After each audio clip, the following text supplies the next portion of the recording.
एक जंगल बहुत सुंदर था। उस जंगल में मिट्ठू तोते का राज चलता था।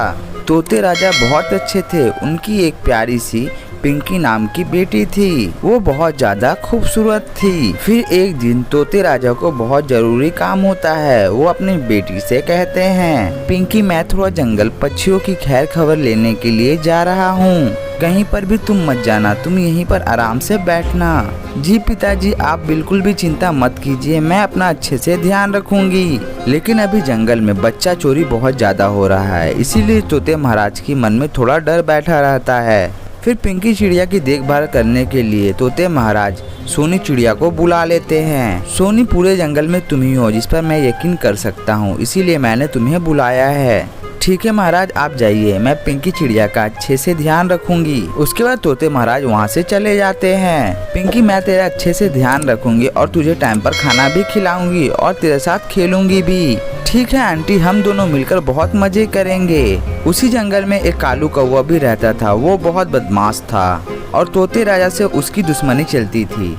जब कालू को ये बात पता चलती है कि राजा जी घर पर नहीं है और उनकी छोटी बेटी पिंकी घर पर अकेली है, तो कालू कौवा उनकी छोटी बेटी को किडनैप करने के लिए राजा जी के घर के लिए निकल जाता है। लेकिन जब कालू कौवा वहां पर पहुंचता है तो वो देखता है कि पिंकी चिड़िया के साथ सोनी चिड़िया भी है। कालू कौवा सोनी चिड़िया के पास जाता है और उससे बोलता है, अरे सोनी, तुम यहाँ पर क्या कर रही हो? तुम्हारी बहन को किसी ने तीर मार दिया है, उसकी अवस्था बहुत खराब है, जल्दी जाओ उससे मिलकर आओ। अरे कालू कौवे, ये कब हुआ? मेरी बहन को किसने तीर मारा? अरे सोनी बहन, मैंने अपने आंखों से देखा है, मैं अभी दूसरे जंगल से आ रहा हूँ। तुम टाइम वेस्ट मत करो, तुम जल्दी जाओ और अपनी बहन से मिलकर आओ।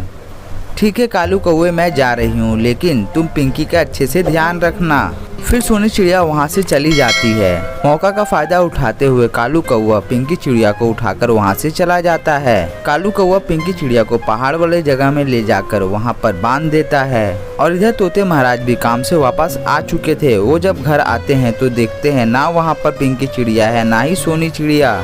वो बहुत घबरा जाते हैं। तभी वहाँ पर कालू कौवा वापस आ जाता है। कालू कौवा महाराज के सामने बहुत अच्छा बनने का नाटक करता है और सारा इल्जाम सोनी चिड़िया पर लगा देता है। महाराज, मैंने देखा था कि सोनी चिड़िया आपकी बेटी पिंकी को कहीं ले जा रही थी। ये बात सुनने के बाद महाराज बहुत ज्यादा गुस्सा हो जाते हैं और महाराज सोनी चिड़िया और अपनी बेटी पिंकी चिड़िया को ढूंढने का आदेश दे देते हैं। फिर जंगल के सभी पंछी मिलकर उन दोनों को ढूंढने लगते हैं। और इधर सोनी चिड़िया जब अपनी बहन के पास पहुंचती है तो वो देखती है कि उसकी बहन बिल्कुल ठीक है। तो सोनी चिड़िया समझ जाती है कि ये सब करा धरा कालू कौवा का है।